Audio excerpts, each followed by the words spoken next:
You are looking at Julian's pronunciation guide, where we look at how to pronounce better some of the most mispronounced words in the world, like this other curious word. But how do you say what you're looking for today? We are looking at how to pronounce the name of this borough in Alaska. We'll be looking at how to say more names from Alaska as well, and the rest of the United States as well, and how to say them perfectly correctly. So stay tuned to the channel to learn more. So let's break it down, this word, because the spelling is confusing, but the pronunciation is actually easy once you know. Utqiagvik, Utqiagvik, with a stress on that kiag syllable. Utqiagvik, Utqiagvik is how you say it.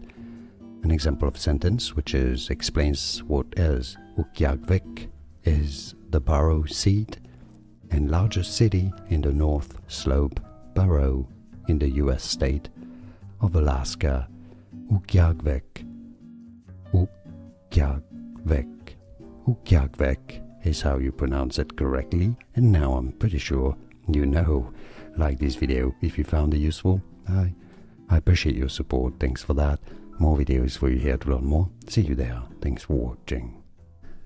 Here are more videos on how to pronounce more confusing words and names too many mispronounced. Like this video if you found it useful. I appreciate your support. I'll see you soon, and thanks for watching.